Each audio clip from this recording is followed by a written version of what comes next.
ಬೀದಿ ನಾಯಿಗಳ ಕಾಟ, ನಾಯಿ ಕಡಿತ ಪ್ರಕರಣಗಳು ಹೆಚ್ಚುತ್ತಿರುವ ಬಗ್ಗೆ ಮತ್ತು ಸುಪ್ರೀಂ ಕೋರ್ಟ್ ದೆಹಲಿಗೆ ನೀಡಿರುವ ನಿರ್ದೇಶನದ ಬಗ್ಗೆ ಕರ್ನಾಟಕ ವಿಧಾನಸಭೆಯ ಅಧಿವೇಶನದಲ್ಲಿ ಕೂಡ ಬುಧವಾರ ಕಾವೇರಿದ ಚರ್ಚೆ ನಡೆಯಿತು. ಬೀದಿ ನಾಯಿ ಕಾಟ ಸಮಸ್ಯೆ ತಡೆಗೆ ತಕ್ಷಣದ ಕ್ರಮ ಕೈಗೊಳ್ಳುವಂತೆ ಪ್ರತಿಪಕ್ಷಗಳ ಶಾಸಕರು ಸರ್ಕಾರವನ್ನು ಒತ್ತಾಯಿಸಿದರು. ಉಮಾನಾಥ್ ಕೋಟ್ಯನ್, ಸುರೇಶ್ ಕುಮಾರ್ ಹಾಗೂ ಇತರ ಸದಸ್ಯರು ಮಾತನಾಡಿ, ಬೆಂಗಳೂರಿನಲ್ಲಿ ಕಳೆದ 6 ತಿಂಗಳಲ್ಲಿ 18,000ಕ್ಕೂ ಅಧಿಕ ನಾಯಿ ಕಡಿತ ಪ್ರಕರಣಗಳು ಮತ್ತು 18 ರೇಬಿಸ್ ಪ್ರಕರಣಗಳು ವರದಿಯಾಗಿರುವುದನ್ನು ಉಲ್ಲೇಖಿಸಿದರು. ಇದು ಸಾರ್ವಜನಿಕ ಆರೋಗ್ಯಕ್ಕೆ ಗಂಭೀರ ಬೆದರಿಕೆಯಾಗಿದೆ ಎಂದು ಅವರು ಎಚ್ಚರಿಸಿದ್ದಾರೆ. ಬೀದಿ ನಾಯಿಗಳ ಸಮಸ್ಯೆಯನ್ನು ನಿಭಾಯಿಸಲು ಸುಪ್ರೀಂ ಕೋರ್ಟ್ ಈಗಾಗಲೇ ಕೆಲವು ಮಾರ್ಗಸೂಚಿಗಳನ್ನು ನೀಡಿದೆ. ಈ ಮಾರ್ಗಸೂಚಿಗಳನ್ನು ಕರ್ನಾಟಕದಲ್ಲೂ ಕಟ್ಟುನಿಟ್ಟಾಗಿ ಅನುಷ್ಠಾನಗೊಳಿಸಬೇಕೆಂದು ವಿಪಕ್ಷಗಳು ಆಗ್ರಹಿಸಿವೆ. ಬೀದಿ ನಾಯಿಗಳನ್ನು ಹಿಡಿಯಲು ಮತ್ತು ಅವುಗಳಿಗೆ ಸೂಕ್ತ ವ್ಯವಸ್ಥೆ ಮಾಡಲು ಎಲ್ಲಾ ಪುರಸಭೆಗಳಿಗೆ ಸೂಚನೆ ನೀಡಬೇಕೆಂದು ಅವರು ಒತ್ತಾಯಿಸಿದ್ದಾರೆ. ಮಕ್ಕಳು ಮತ್ತು ಇತರ ಸಾರ್ವಜನಿಕರ ಮೇಲೆ ನಾಯಿ ಕಡಿತದ ಪರಿಣಾಮಗಳನ್ನು ತಡೆಯುವುದು ಮುಖ್ಯ ಎಂದು ಅವರು ಒತ್ತಿ ಹೇಳಿದ್ದಾರೆ. ಬೀದಿ ನಾಯಿಗಳ ಕಾಟ, ನಾಯಿ ಕಡಿತ ಪ್ರಕರಣಗಳು ಹೆಚ್ಚುತ್ತಿರುವ ಬಗ್ಗೆ ಮತ್ತು ಸುಪ್ರೀಂ ಕೋರ್ಟ್ ದೆಹಲಿಗೆ ನೀಡಿರುವ ನಿರ್ದೇಶನದ ಬಗ್ಗೆ ಕರ್ನಾಟಕ ವಿಧಾನಸಭೆಯ ಅಧಿವೇಶನದಲ್ಲಿ ಕೂಡ ಬುಧವಾರ ಕಾವೇರಿದ ಚರ್ಚೆ ನಡೆಯಿತು. ಬೀದಿ ನಾಯಿ ಕಾಟ ಸಮಸ್ಯೆ ತಡೆಗೆ ತಕ್ಷಣದ ಕ್ರಮ ಕೈಗೊಳ್ಳುವಂತೆ ಪ್ರತಿಪಕ್ಷಗಳ ಶಾಸಕರು ಸರ್ಕಾರವನ್ನು ಒತ್ತಾಯಿಸಿದರು. ಉಮಾನಾಥ್ ಕೋಟ್ಯನ್, ಸುರೇಶ್ ಕುಮಾರ್ ಹಾಗೂ ಇತರ ಸದಸ್ಯರು ಮಾತನಾಡಿ, ಬೆಂಗಳೂರಿನಲ್ಲಿ ಕಳೆದ 6 ತಿಂಗಳಲ್ಲಿ 18,000ಕ್ಕೂ ಅಧಿಕ ನಾಯಿ ಕಡಿತ ಪ್ರಕರಣಗಳು ಮತ್ತು 18 ರೇಬಿಸ್ ಪ್ರಕರಣಗಳು ವರದಿಯಾಗಿರುವುದನ್ನು ಉಲ್ಲೇಖಿಸಿದರು. ಇದು ಸಾರ್ವಜನಿಕ ಆರೋಗ್ಯಕ್ಕೆ ಗಂಭೀರ ಬೆದರಿಕೆಯಾಗಿದೆ ಎಂದು ಅವರು ಎಚ್ಚರಿಸಿದ್ದಾರೆ. ಬೀದಿ ನಾಯಿಗಳ ಸಮಸ್ಯೆಯನ್ನು ನಿಭಾಯಿಸಲು ಸುಪ್ರೀಂ ಕೋರ್ಟ್ ಈಗಾಗಲೇ ಕೆಲವು ಮಾರ್ಗಸೂಚಿಗಳನ್ನು ನೀಡಿದೆ. ಈ ಮಾರ್ಗಸೂಚಿಗಳನ್ನು ಕರ್ನಾಟಕದಲ್ಲೂ ಕಟ್ಟುನಿಟ್ಟಾಗಿ ಅನುಷ್ಠಾನಗೊಳಿಸಬೇಕೆಂದು ವಿಪಕ್ಷಗಳು ಆಗ್ರಹಿಸಿವೆ. ಬೀದಿ ನಾಯಿಗಳನ್ನು ಹಿಡಿಯಲು ಮತ್ತು ಅವುಗಳಿಗೆ ಸೂಕ್ತ ವ್ಯವಸ್ಥೆ ಮಾಡಲು ಎಲ್ಲಾ ಪುರಸಭೆಗಳಿಗೆ ಸೂಚನೆ ನೀಡಬೇಕೆಂದು ಅವರು ಒತ್ತಾಯಿಸಿದ್ದಾರೆ.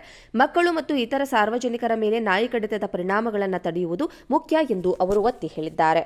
ಬೀದಿ ನಾಯಿಗಳ ಕಾಟ, ನಾಯಿ ಕಡಿತ ಪ್ರಕರಣಗಳು ಹೆಚ್ಚುತ್ತಿರುವ ಬಗ್ಗೆ ಮತ್ತು ಸುಪ್ರೀಂ ಕೋರ್ಟ್ ದೆಹಲಿಗೆ ನೀಡಿರುವ ನಿರ್ದೇಶನದ ಬಗ್ಗೆ ಕರ್ನಾಟಕ ವಿಧಾನಸಭೆಯ ಅಧಿವೇಶನದಲ್ಲಿ ಕೂಡ ಬುಧವಾರ ಕಾವೇರಿದ ಚರ್ಚೆ ನಡೆಯಿತು. ಬೀದಿ ನಾಯಿ ಕಾಟ ಸಮಸ್ಯೆ ತಡೆಗೆ ತಕ್ಷಣದ ಕ್ರಮ ಕೈಗೊಳ್ಳುವಂತೆ ಪ್ರತಿಪಕ್ಷಗಳ ಶಾಸಕರು ಸರ್ಕಾರವನ್ನು ಒತ್ತಾಯಿಸಿದರು. ಉಮಾನಾಥ್ ಕೋಟ್ಯನ್, ಸುರೇಶ್ ಕುಮಾರ್ ಹಾಗೂ ಇತರ ಸದಸ್ಯರು ಮಾತನಾಡಿ, ಬೆಂಗಳೂರಿನಲ್ಲಿ ಕಳೆದ 6 ತಿಂಗಳಲ್ಲಿ 18,000ಕ್ಕೂ ಅಧಿಕ ನಾಯಿ ಕಡಿತ ಪ್ರಕರಣಗಳು ಮತ್ತು 18 ರೇಬಿಸ್ ಪ್ರಕರಣಗಳು ವರದಿಯಾಗಿರುವುದನ್ನು ಉಲ್ಲೇಖಿಸಿದರು.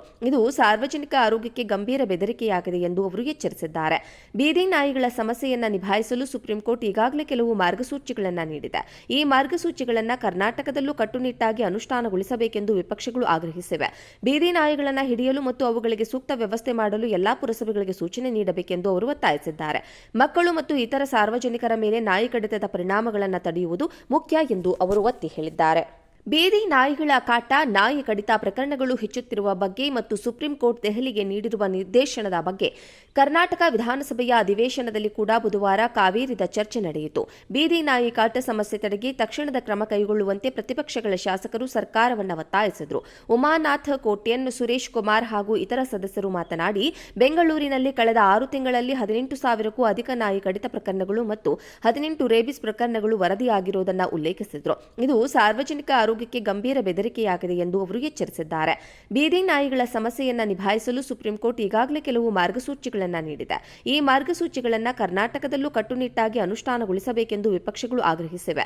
ಬೀದಿ ನಾಯಿಗಳನ್ನು ಹಿಡಿಯಲು ಮತ್ತು ಅವುಗಳಿಗೆ ಸೂಕ್ತ ವ್ಯವಸ್ಥೆ ಮಾಡಲು ಎಲ್ಲಾ ಪುರಸಭೆಗಳಿಗೆ ಸೂಚನೆ ನೀಡಬೇಕೆಂದು ಅವರು ಒತ್ತಾಯಿಸಿದ್ದಾರೆ.